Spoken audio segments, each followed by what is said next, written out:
Bab 1526. Tidak, aku tidak akan pergi. Akankah keterampilan tinju Ella menjadi lemah? Tentu saja tidak lemah.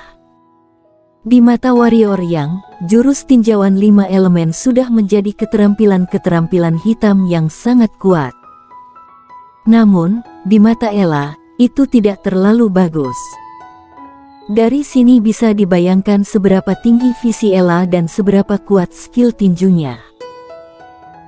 Karena itu, warrior yang telah mengabaikan wajah apa yang dia miliki, dan berbicara tentang mendapatkan keterampilan hitamnya terlebih dahulu. Namun, Ella masih menggelengkan kepalanya, tidak mungkin. Ekspresi warrior yang membeku. Kali ini, Ella berkata lagi, namun, ketika kekuatanmu lebih kuat, aku dapat memberimu keterampilan tinju satu partai. Mengapa harus lebih kuat? Warrior yang bertanya-tanya. Ella berkata, karena kamu sedikit lemah sekarang, beberapa keterampilan tinju diberikan kepadamu. Jika kamu mempelajarinya secara paksa, itu hanya akan menjadi kontraproduktif. Karena itu, kamu harus lebih baik sebelum aku bisa memberimu. Baik. Meskipun warrior yang sedikit tidak mau, tidak ada yang bisa dia lakukan. Karena Ella sudah mengatakannya, dia secara alami tidak bisa mengatakan apa-apa. Bagaimanapun, masih ada kesempatan di masa depan. Pada saat ini, Ella berkata lagi, namun, pukulanmu bisa menjadi lebih kuat. Bisakah itu lebih kuat? Warrior yang bertanya dengan heran, bagaimana? Ella berkata, pukulanmu mengandung kekuatan 5 elemen dan mengenai 5 organ dalam lawan secara langsung, erat kaitannya dengan 5 organ dalam, dan justru karena ini bahwa tinjumu menjadi istimewa dan kekuatannya. Tapi bagaimana jika kamu tidak bisa melukai 5 organ dalam orang lain? Berbicara tentang ini, Ella berhenti, lalu menambahkan, satu hal lagi, banyak kultivator fisik dan siluman monster, ketika mereka mengolah tubuh fisik, mereka juga mengolah 5 organ dalam. Kultivasi 5 organ internal. Warrior yang bingung, ini juga bisa dipraktikkan. Tentu saja. Ella berkata, tahukah kamu kekurangan tubuh fisikmu? Kekuranganmu adalah 5 organ dalammu. Jika seseorang memukulmu dengan pukulan ini, dapatkah kamu mencegahnya?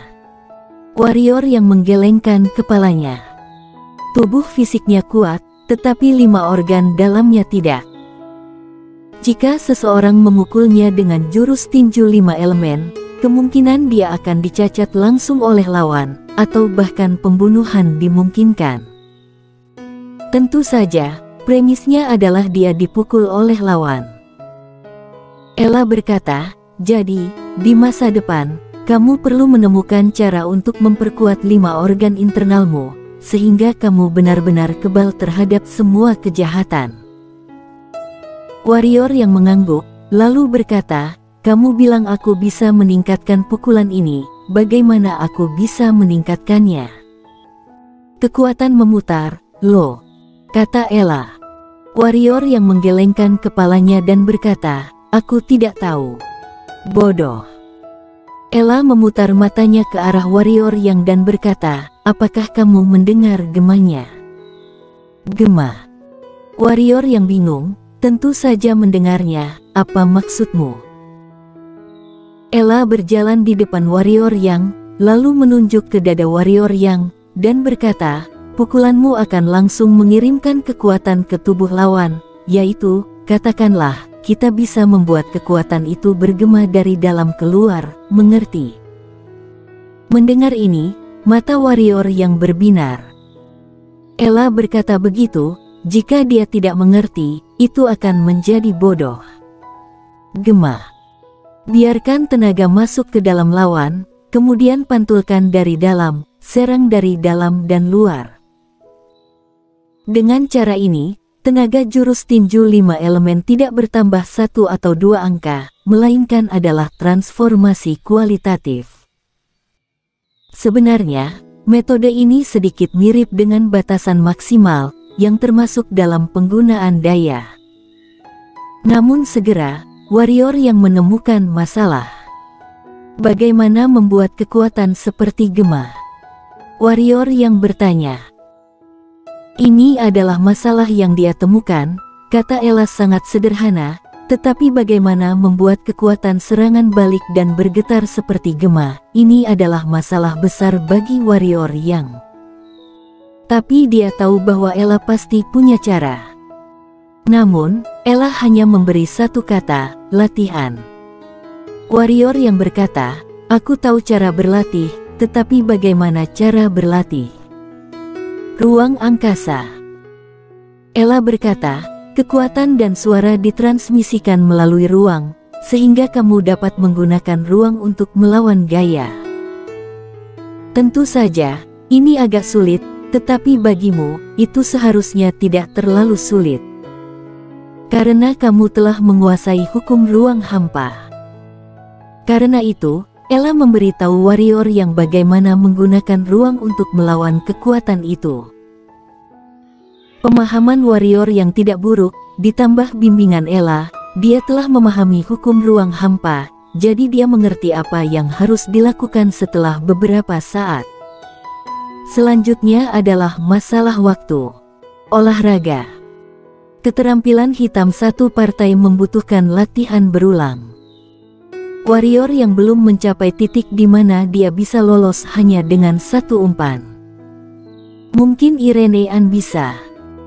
Untuk bulan berikutnya, warrior yang dengan panik mempraktekkan apa yang Ella katakan.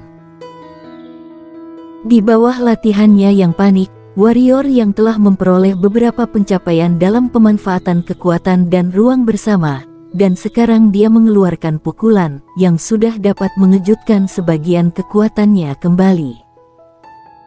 Namun, tidak semua kekuatan dapat diguncang kembali, hanya sekitar 70% dari kekuatan yang dapat diguncang kembali. Warrior yang ingin terus berlatih, tetapi kehabisan waktu. Karena sudah 3 hari di luar, saatnya pergi ke kuil siluman. Warrior yang meninggalkan ruang latihan, pada saat ini, Lion, Hugo dan Kenji sudah menunggu di luar pintu ruang latihannya. Bagaimana pemulihannya? Tanya Lion. Warrior yang tersenyum dan berkata, sudah hampir sampai. Kenapa? Jangan bilang bahwa kuil siluman itu berbahaya. Lion menggelengkan kepalanya, kuil siluman secara alami tidak berbahaya, tetapi, seperti yang kamu tahu, sebagian besar orang yang dapat masuk 30 besar sombong dan arogan. Ketika semua orang berkumpul bersama, tidak dapat dihindari bahwa sesuatu akan terjadi, jadi lebih baik berhati-hati. Jadi begitu. Warrior yang mengangguk dan berkata, tidak apa-apa, ayo pergi. Segera, di bawah kepemimpinan Lion, warrior yang dan kelompoknya berangkat menuju aula siluman monster. Yang mengejutkan warrior yang adalah bahwa kuil siluman ini tidak berada di kota langit, tetapi di luar kota langit. Gunung Dewa Siluman. Gunung Dewa Siluman bisa dikatakan sebagai tempat terlarang bagi seluruh klan siluman, karena dulunya merupakan kediaman para dewa siluman.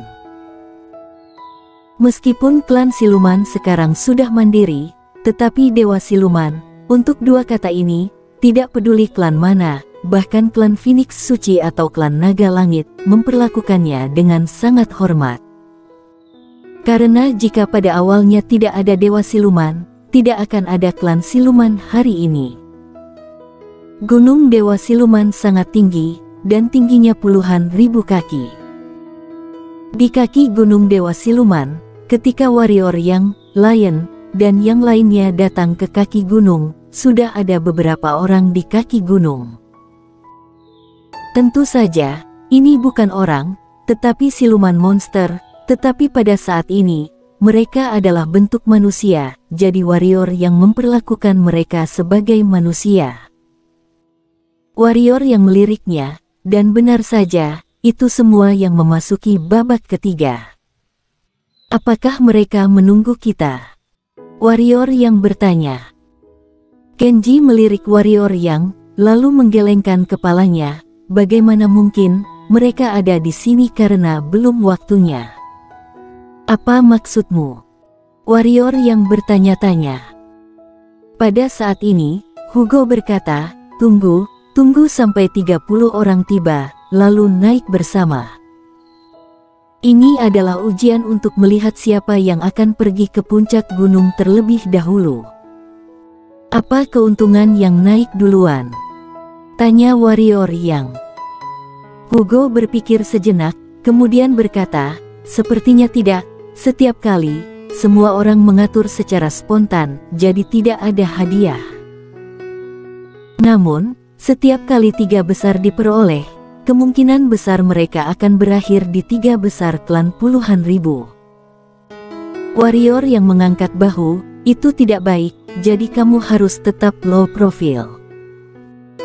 Waktu berlalu sedikit demi sedikit, dan segera, ke-30 orang telah berkumpul di kaki gunung. Ketika semua orang tiba, beberapa siluman monster yang berubah menjadi humanoid segera memulihkan tubuh mereka, kemudian bergegas menuju Gunung Dewa Siluman. Lion dan Kenji di samping warrior yang juga memulihkan tubuh mereka, dan kemudian bergegas menuju puncak Gunung Dewa Siluman, bahkan Hugo. Warrior yang mengangkat bahu dan mengikuti, tapi dia tidak terlalu cepat.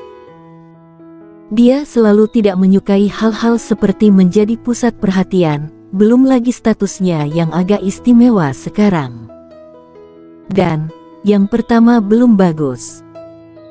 Segera, warrior yang menemukan bahwa kecepatan siluman monster itu secara bertahap melambat, itu semakin lambat dan semakin lambat. Melihat pemandangan ini, mata warrior yang sedikit menyipit, tentu saja, gunung ini pasti aneh. Juga, meskipun terlihat sangat tinggi, untuk siluman monster ini, itu hanya beberapa saat.